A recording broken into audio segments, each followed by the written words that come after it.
नमस्कार।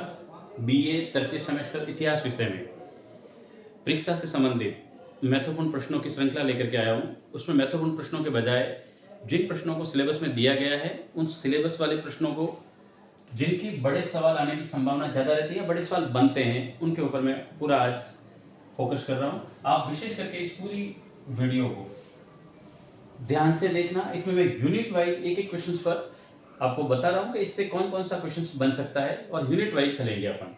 जैसे हम प्रथम यूनिट की तरफ बात करें अगर, तो प्रथम यूनिट में हमारे लिए सबसे बड़ी चीज जो है वो चीज है क्या आया क्या था। जैसे देखो, मैं यहाँ आज जो महत्वपूर्ण प्रश्नों वाली चीजें बता रहा हूँ वो इतिहास विषय से रिलेटेड है, और इतिहास विषय में यूनिट वाइज 5वें यूनिट में आपको क्या करना है, कैसे करना है, वो चीजें बता रहा हूँ। अब देखो, पहले आप पेपर का खंड समझ लो एक बार कि पेपर कैसे होगा।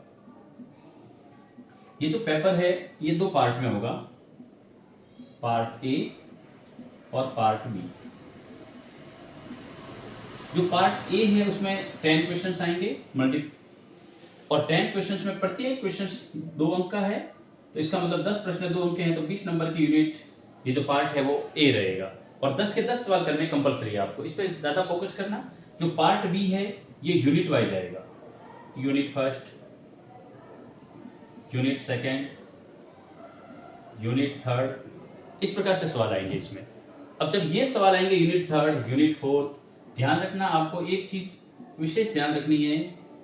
जो टर्म टेस्ट हुए थे, मिड टर्म टेस्ट, उसमें अपने 3 यूनिट का ही सिलेबस था कि 3 यूनिट तक ही करने, लेकिन ये याद रखना है यहाँ आपको 5 यूनिट अटेंड करनी है, और जो 5 यूनिट पार्ट बी की कर रहे हो उस प्रत्येक यूनिट में 2 सवाल आएंगे, और 2 में से कोई एक करना जरूरी है। ऐसा नहीं कि एक इससे दूसरा भी इससे ले लिया, ऐसा नहीं है। हर यूनिट से एक सवाल ही लेना है, और लेना भी जरूरी है, और 2 सवाल आएंगे। प्रत्येक यूनिट में 2 सवाल आ रहे हैं और 2 में से कोई एक करना जरूरी है।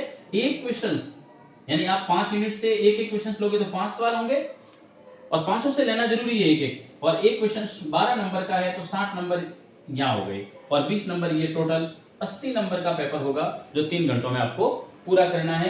ये जो पार्ट बी के सवाल है 12 नंबर वाले, इनको आपको 400 से 500 शब्दों में उत्तर देना है आपको। इसको शब्द सीमा कितनी है? 500 शब्द, और 500 शब्द की सीमा में ही उत्तर देना है। कम से कम 4-4.5 पेज के आसपास आपका उत्तर देने का पूरा व्यू रहेगा, तो उसके ऊपर ज्यादा फोकस करेंगे आप उसका उत्तर कैसे दे पाओगे। इसके अलावा ये तो है पेपर वाला भाग। अब मैं यूनिट 1 से आपको बता रहा हूं कि महत्वपूर्ण प्रश्न है क्या क्या अपने पास, जिनको आपको पढ़ना है। परीक्षा से पहले कम से कम इन प्रश्नों को आप डिटेल से पढ़ करके जरूर जाए। जैसे देखो, मैं बता रहा हूं यूनिट फर्स्ट।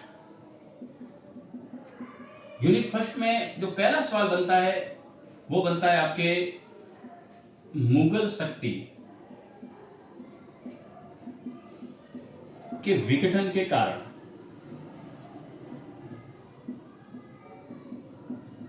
ध्यान से सुनना, हर यूनिट में 2 सवाल आएंगे। तो पहला जो क्वेश्चन है उसका नाम क्या है? मुगल शक्ति के विघटन के कारण। ये बहुत इंपॉर्टेंट है। एक क्वेश्चन तो इसके बनने की संभावना रहती है। दूसरा, उस समय मराठे हुए थे तो मराठों के पतन के कारण।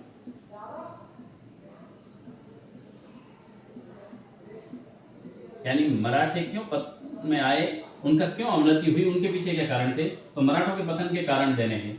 2 क्वेश्चन तो यहां बन रहे हैं। तीसरा जो बन रहा है वो बन रहा है मराठा संघ एवं विस्तार। बस यूनिट फर्स्ट में सिर्फ 3 क्वेश्चंस बन रहे हैं आपके। मराठा संघ और विस्तार को समझाना है, मराठों के पतन के कारण और मुगल शक्ति के विघटन के कारण। 3 के अलावा तीसरा चौथा कोई सवाल ही नहीं बनेगा यहाँ। और चूंकि प्रत्येक यूनिट से 2 सवाल आने हैं, तो आपके पास 3 सवाल याद करने, और 3 में से 2 आ रहे हैं, तो इससे बढ़िया और क्या चीज हो सकती है कि 3 में से 2 तो आपके एग्जाम में ही आ रहे हैं। तो आपके लिए ये चीज होगी कि आपको 3 सवाल आ रहे हैं फर्स्ट यूनिट में, उनमें से 2 क्वेश्चन वहां आएंगे, तो तीनों को बहुत बढ़िया ढंग से आपको तैयार करके जाना है। ये चीजें आपको एग्जाम में दिखेगी, आप विशेष करके इनको देखना और आपको इसको पढ़ना है। अब अगर मैं बात करूं यूनिट सेकंड की, मैं यूनिट वाइज आपके प्रश्नों की तरफ बढ़ रहा हूं। मैं ये सारे बड़े सवाल की तरफ बता रहा हूं कि आपके पार्ट बी में जो 12 नंबर के सवाल आ रहे हैं वो कैसे आएंगे। पार्ट ए में जो छोटे छोटे सवाल आएंगे उनके ऊपर तो आपको पूरा पढ़ना ही पड़ेगा, क्योंकि छोटा सवाल कहां से बनेगा, कैसे बनेगा, कोई जरूरी नहीं है। इसलिए उस पर ज़्यादा मोस्ट इंपोर्टेंट के चक्कर में नहीं जाना है, पूरा सिलेबस देख के जाना है, वहीं से सवाल आएंगे। और वैसे भी ये बड़े सवाल अगर आप पढ़ रहे हो तो आपका वैसे भी इससे क्लियर हो जाएगा कि छोटे छोटे सवाल आएंगे तो आखिर में इन सिलेबस से ही।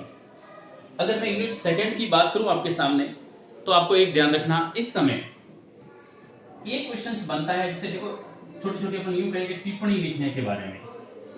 जैसे मैंने ये सवाल बनाया, पहला क्वेश्चन टिप्पणी लिखिए। अगर इस टिप्पणी लिखें तो टिप्पणी में मैं पहला बताऊं तो पंजाब का उदय, यानी छोटे छोटे राज्य, और वो किसके नेतृत्व में? रणजीत सिंह के नेतृत्व में।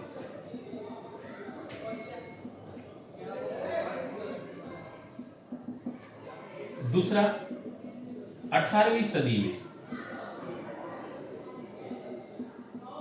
बंगाल और अवध का उदय। ये एक क्वेश्चन तो बनेगा, यानी जो टिप्पणियां लिखनी है उन टिप्पणियों में एक तो पंजाब के उदय के बारे में पढ़ना है, एक 18वीं सदी में बंगाल और अवध के उदय के बारे में, इनके ऊपर आपको ज्यादा फोकस करना है। दूसरा क्वेश्चन अगर ये देखा जाए तो आपको लिखना है मैसूर और हैदराबाद वाला।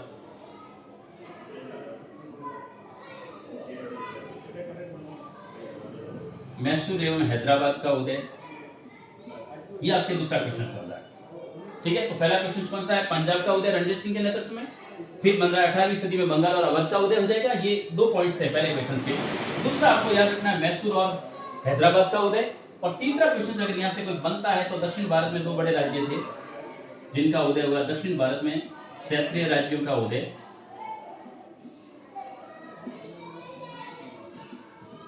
और आपको इसमें केरल की तरफ बढ़ना है, कोचीन एवं त्रावणकोर। ये 2 रजवाड़े ऐसे थे, कोचीन एवं त्रावणकोर, इनके बारे में आपको पूछा जा सकता है। तो साउथ इंडिया में 2 राज्य हैं, कोचीन एवं त्रावणकोर। उससे ठीक ऊपर आओगे साउथ से, वैसे है साउथ में, तो मैसूर और हैदराबाद हो जाएंगे। पूर्व में बंगाल की तरफ है, उत्तर में अवध की तरफ, और एक पंजाब का है। तो इनके बारे में छोटे छोटे राज्य है चूंकि, तो अपने को किसी को भी ऐसे नहीं लेना है कि ये हल्का है या ये आने की संभावना नहीं है, आपको उसके ऊपर टिप्पणी पढ़नी ही पड़ेगी। शॉर्ट टॉपिक्स है, सिलेबस भी इनका विस्तार से नहीं है, तो आपको इनको अच्छे से तैयार करके जाना है। आएगा तो कुछ टिप्पणियों में 2 साथ आ सकते हैं, तो पंजाब का रणजीत सिंह के नेतृत्व में आएगा, बंगाल और अवध है, दूसरा मैसूर और हैदराबाद देख सकते हो, और तीसरा दक्षिण भारत में कोचीन और त्रावणकोर देख सकते हो आप। तो 3 क्वेश्चन यहाँ भी बन रहे हैं और तीनों ही इंपॉर्टेंट है, तो यहाँ भी 3 में से 2 आएंगे। तो अपने कोई ऐसी चीजें नहीं करनी है जिनकी वजह से अपन पढ़े कि वहां जाए और सवाल नहीं दिखे, इसलिए जो जो बता रहा हूं उन पे आप फोकस कर लो। अभी तक आपके 2 यूनिट हुई है, क्वेश्चन 6 सामने आए हैं बस। ठीक है, 10 क्वेश्चन आएंगे वहां, प्रत्येक यूनिट में 2 आएंगे, तो 5 यूनिट के 10 होते हैं और 5 करने हैं आपको। तो ये 2 यूनिट क्लियर हो गई। ये यूनिट सेकंड है, कौन सी है? यूनिट सेकंड में आपके ये 3 सवाल बन रहे हैं। ठीक है, अब मैं बताता हूं आपको यूनिट थर्ड की तरफ। यूनिट सेकंड में थोड़ा सा ऐसा है कि ये शॉर्ट टॉपिक दे रखे हैं तो थोड़े ज्यादा पढ़ने पड़ रहे हैं, बाकी चीजों में इतनी नहीं आएगी। अब मैं यूनिट थर्ड की तरफ बता रहा हूं आपको।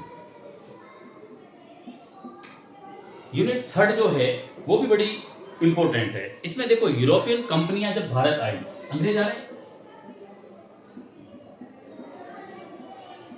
यूरोपियन कंपनियों का आगमन,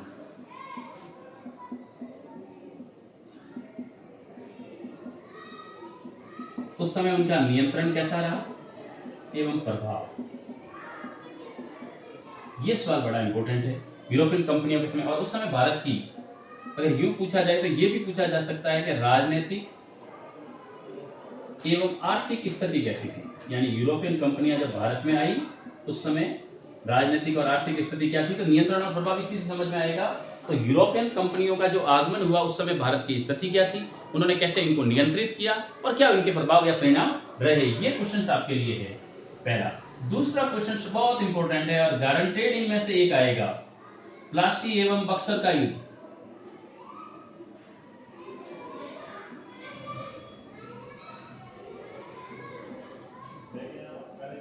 बहुत इंपॉर्टेंट है, इनके कारण और प्रभाव समझाने हैं आपको, याद करके जाना, ये पेपर में छपेगा। एक युद्ध अनिवार्य रूप से आएगा, या बक्सर का हो या प्लासी का हो, क्योंकि ये भारत के लिए मील के पत्थर साबित हुए हैं। ये टर्निंग पॉइंट युद्ध कहलाते हैं अंग्रेजों का। इस समय अगर भारत में सत्ता इतने वर्षों तक रही तो उनके पीछे इन 2 युद्धों का बड़ा महत्वपूर्ण रोल रहा है, एक प्लासी और एक बक्सर। प्लासी ने रास्ते खोले हैं, बक्सर ने उनको स्थायित्व दिया है। तो ये चीजें याद करनी है, प्लासी की और बक्सर की। बहुत कह रहा हूँ ये इंपॉर्टेंट है भाई, इन दोनों में से एक आएगा ही आएगा। तीसरा जो क्वेश्चन बन रहा है यहाँ, इसके बारे में कहा जाता है कि ईस्ट इंडिया कंपनी का जो क्षेत्रीय विस्तार हुआ था उसके बारे में आपको पढ़ना है।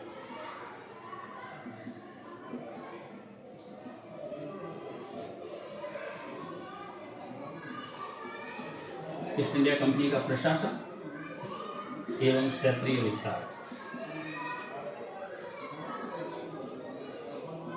ये चीज आपकी बन रही है। तो ईस्ट इंडिया कंपनी के प्रशासन और क्षेत्रीय विस्तार के बारे में भी आपको याद रखना। और इसके साथ साथ ये भी है कि ईस्ट इंडिया कंपनी का भारतीयों के प्रति क्या नीति रही, भारतीयों के प्रति इनकी जो नीति थी उस नीति को समझाना है। कितने क्वेश्चन बन रहे हैं? 3 बन रहे हैं। देखो, ईस्ट इंडिया कंपनी का प्रशासन और क्षेत्रीय विस्तार, ये सवाल बन रहा है, इसको समझाना है। और इसके साथ साथ एक चीज और पूछी जा सकती है, और वो है ईस्ट इंडिया कंपनी का भारतीयों के प्रति जो नीतियां थी इनकी, उन नीतियों के क्या परिणाम निकलते हैं या क्या प्रभाव पड़ता है, उसको समझाना है आपको। तो ये 3 क्वेश्चंस बन रहे हैं आपके यूनिट 3 में। बहुत इंपॉर्टेंट है। आधुनिक भारत दे रखा है और आधुनिक भारत में ये 3rd सेमेस्टर पूरा का पूरा आधुनिक भारत पर ही डिपेंड करता है। बहुत बढ़िया सवाल दे रखे हैं, आप पढ़ते हो तो आपके काफी काम आएंगे, आगे कंपटीशन एग्जाम में भी खूब काम आएगा ये। तो ये 3 सवाल बन रहे हैं यहाँ से भी 2 सवाल आएंगे। आप इसको नोट करते रहना, मैं जो सवाल बता रहा हूँ वो।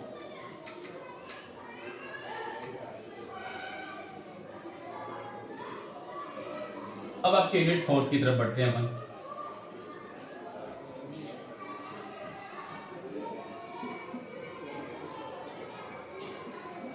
यूनिट 4 थोड़ी सी आपको समझनी पड़ेगी एक बार कि उस समय क्या थी। इसमें देखो, ईस्ट इंडिया कंपनी को वापस इन्होंने इन्वॉल्व किया है। इस समय क्या दिया, देखो वो सवाल और वो सवाल, एक बार यूनिट 3 का अंतिम सवाल और यूनिट 4 का पहला सवाल। ईस्ट इंडिया कंपनी का प्रशासन एवं आर्थिक नीतियां, देखो वापस रिपीट हो रहा है, आपके काफी काम आएगा वो, इसलिए इंपॉर्टेंट है। ईस्ट इंडिया कंपनी का प्रशासन कैसा था और उसकी आर्थिक नीतियां क्या रही, इसके बारे में आपको इसके बारे में पूछा जाएगा यहाँ। दूसरा जो क्वेश्चन इस यूनिट से बनता है वो है सांस्कृतिक पुनर्जागरण।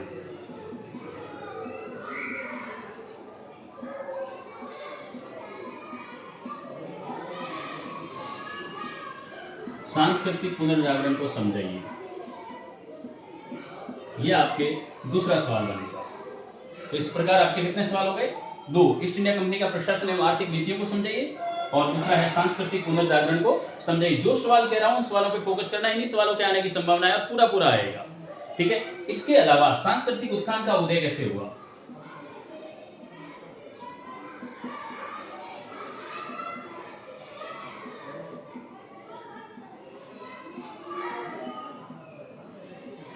ये सवाल भी इंपॉर्टेंट है। 3 क्वेश्चन यूनिट 4 से बन रहे हैं, इनके ऊपर आप फोकस करना, नोट डाउन करते रहना आप, तो ये चीज आएगी। इसके अलावा मैं आपको यूनिट 5 पे लेके जाता हूँ, बहुत इंपॉर्टेंट है और वहां लगभग सवाल आपके आएंगे।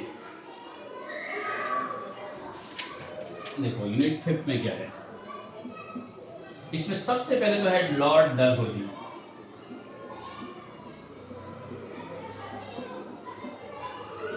के सुधार एवं विलय की नीति।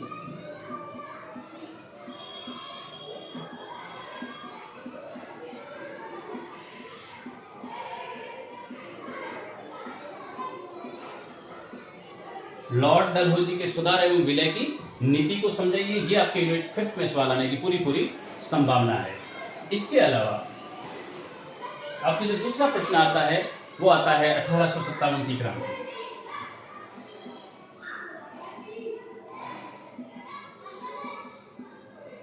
इसको प्रथम स्वतंत्रता संग्राम भी कहा जाता है, इसलिए ये भी याद रखना, ये शब्द आ जाए तो भी आपको ये लिखना है, प्रथम स्वतंत्रता संग्राम। 1857 की क्रांति आए, प्रथम स्वतंत्रता संग्राम आए या गदर आए, यही है। तो 1857 की क्रांति के कारण एवं परिणाम बताने हैं।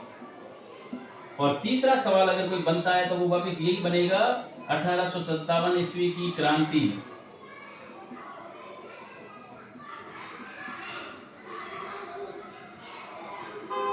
की असफलता के कारण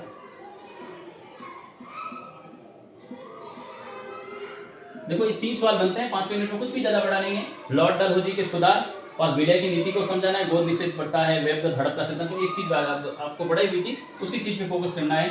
1857 की क्रांति के या प्रथम स्वतंत्रता संग्राम के कारण क्या है और परिणाम क्या निकले। इसी परिणाम में एक परिणाम था कि 1857 की क्रांति असफल हो गई थी। फिर अगला क्वेश्चन ही उन्होंने लिया है कि 1857 ईस्वी की क्रांति की असफलता के कारण बताओ।